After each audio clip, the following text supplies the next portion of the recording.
आपका बहुत स्वागत। मैं आशीष कुमार आज लेके आया हूँ अंतर्राष्ट्रीय मानवाधिकार सहायता सहयोग संघ के पास। आज जानकारी लेते हैं कि आज अम्बेडकर की जयंती है, उनके बारे में पूछते। जैसे कि मैंने आपको बताया थी, आज अम्बेडकर साहब की जयंती है, जिसका पर्व पूरे देश में हर्षोल्लास के साथ मनाया जा रहा है। उसी प्रकार से कानपुर नगर में भी अंतर्राष्ट्रीय मानवाधिकार सहायता संघ ने भी पर्व को मनाया है। मैं उनसे बात करता हूँ, यहाँ के जिला अध्यक्ष हैं, उनसे बात करो। संजय जी बताइए कि आपने जो आज अम्बेडकर जयंती थी उसके लिए क्या क्या पर्व किए, मतलब पर्व में किनको किनको बुलाया और कैसे क्या किया? ये हमारे सभी पदाधिकारी सम्मानित बुजुर्गगण हैं, जिनके संरक्षण हमारे डॉक्टर संघ के प्रधान संस्थापक सोनू सिंह भारत जी के द्वारा जो है हम लोगों को एक दिशा मार्ग दिया गया और कार्य करने का मौका मिला।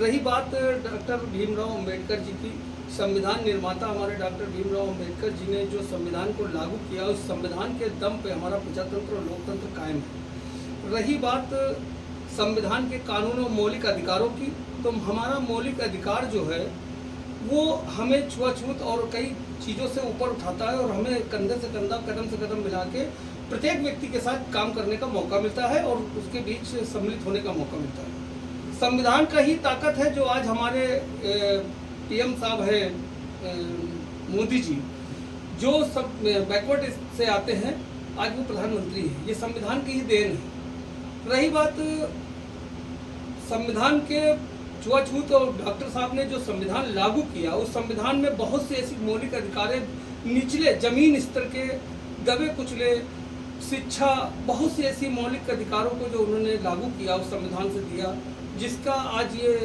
लोकतंत्र और प्रजातंत्र कायम है। जिसके ऊपर आज ये चुनाव जो हर साल होते हैं, ये राजनीतिक पार्टियां जो तरह तरह के पदाधिकारी और प्रधानमंत्री पीएम बनते हैं, इसमें कोई अवरोध नहीं आने देता है। संविधान हमको हर चीज़ की अधिकार देता है, हमें आज़ादी देता है। जैसा कि इन्होंने बताया कि हमें संविधान आज़ादी देता है, क्या आज के समय में जो आप बात कर रहे हैं उस तरह से आज़ादी है कि नहीं है? आप क्या अपने नजरिए से क्या देखते हैं?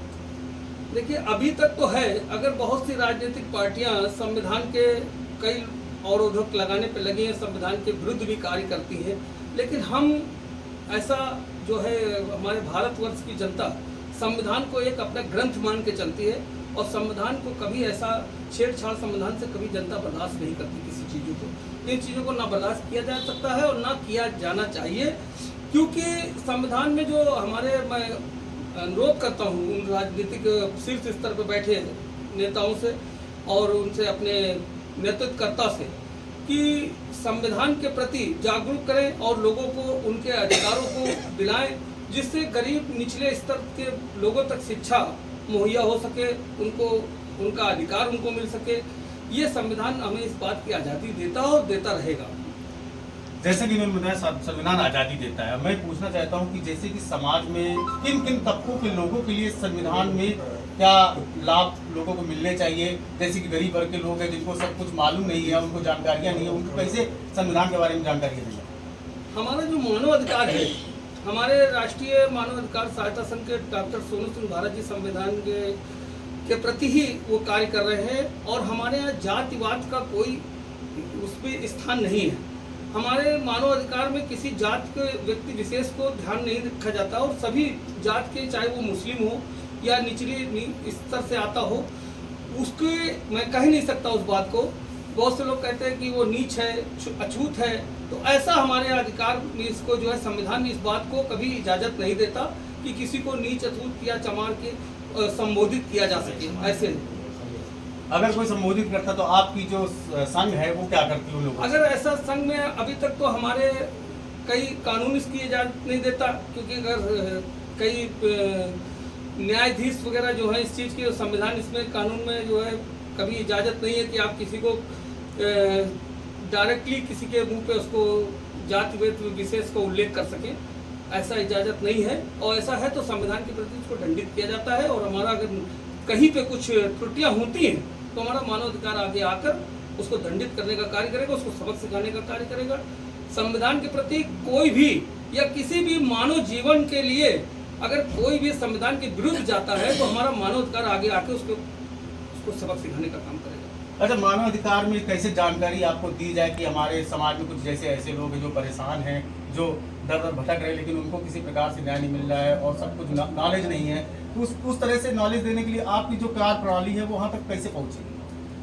मानवाधिकार में हमारे यहाँ एक FIR है, सूचना सदस्य वो फार्म भरवा लेते हैं हम लोग, ताकि क्योंकि आज से बहुत से व्यक्ति हैं जो अपने बात कहते कहते पलट जाते हैं, तो इसलिए कानून हमको इजाज़त देता है कि हम अपने भी सेफ्टी करके चलें। और रही बात हमारे पास मानवाधिकार को सूचना देने के लिए या उस तक पहुंचाने के लिए आप लोग हैं, आप आज पब्लिक लाइव या न्यूज़ चैनल वगैरह से उनको जानकारियाँ प्राप्त होती हैं। आप अगर किसी भी कहीं भी कुछ आपका शोषण या पीड़ित है, आप किसी भी वजह से कोई सरकारी संस्था से या आपका कोई मजदूर कोई शोषण हो रहा हो, इस कई चीज़ों से आप हमारा मानवाधिकार काम करता है, कई प्रत्येक बिंदुओं पे काम करता है। अब हमसे बेशक आप हमसे मिल सकते हैं। हमारे जो पोस्टर बैनर लगे हैं उसमें हमारे लोगों के मोबाइल नंबर्स हैं, मंडल अध्यक्ष जी के हैं, योजना मंत्री जी के हैं, और हमारे सचिव जी विष्णु उपाध्याय, अध्यक्ष जी विधानसभा राहुल जी प्रजापति, और हमारे उपाध्यक्ष जी हैं प्रदीप कटियार जी, राजेश जी, ऐसे कई पदाधिकारी जो कार्य कर रहे हैं। उनको छूट है, आप बिल्कुल आप किसी भी मामले में दखलंदाजी अगर किसी के साथ अन्याय हो रहा तो आप विरोध कर सकते हैं। और मैं ये पूछना चाहूँगा संजय जी, जैसे कि हमारे भारत देश में आपकी जो अंतर्राष्ट्रीय मानवाधिकार संघ सहायता संघ है, तो वो कहाँ है भारत में, कहाँ किन किन राज्यों में? पूरे भारत में हमारा करीब जो है 160,000 लोग जो हैं, 1,60,000 व्यक्ति जुड़े हुए हैं, 80,000 करीब जुड़े हैं व्यक्ति भारत में, और कई कम से कम 18 से 20 राज्यों में हमारा काम कर रहा है मानवाधिकार। और अंतर्राष्ट्रीय में अमेरिका, संयुक्त राष्ट्र, बांग्लादेश, पाकिस्तान, और वैसे प्रत्येक का जो हमारे भारत से सटे हुए राज्य हैं उनमें काम कर रहा है, तेलंगाना जैसे और कर्नाटक जैसे जिलों में काम कर रहा है राज्यों में। ये थे हमारे साथ संजय जी जो जिला अध्यक्ष हैं अंतर्राष्ट्रीय मानवाधिकार सहायता संघ के। बहुत बहुत धन्यवाद। थैंक यू, आपका भी धन्यवाद आशीष जी। आपसे बहुत अच्छा लगा कि आपने जो हमको एक मौका दिया अपने चैनल में बात करने का।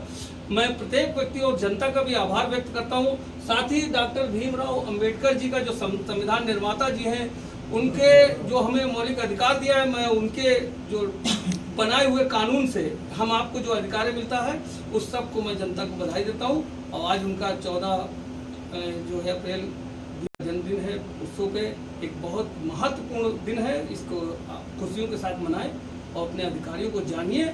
और मैं एक बात अपनी ओर से भी कहना चाहूँगा, एक संविधान डॉक्टर भीमराव 14 अप्रैल के बाद एक और भी हमारे बीच में पर्व है जो लोकतंत्र है, आचार संहिता लागू है। मैं जनता से अपील करना चाहूँगा कि वोट करते वक्त कोई भी किसी भी धर्म विशेष के व्यक्ति को ध्यान में न रख के आप अपना वोट का मूल अधिकार है जो है, आपको जो संविधान ने अधिकार दिया है, उस अधिकार के तौर पे व्यक्ति का चुनाव चयन करें। ऐसे व्यक्ति का चयन करें जो संविधान में आपके मौलिक अधिकारों को, आपका हक के लिए लड़ाई लड़ सकता है, उस लोगों को वोट करिए। इसी के साथ हमारा मानवाधिकार आपके साथ है, कदम से कदम आपके साथ है। कहीं भी आपका उत्पीड़न हो रहा हो किसी भी प्रकार का, हमारा प्रत्येक व्यक्ति और हमारे डॉक्टर सोनू सिंह भारत जी का कहना है कि आप कोई भी लड़ाई लड़िए, हम पूरा संगठन, पूरा भारत में प्रत्येक संगठन आपके साथ है। संगठन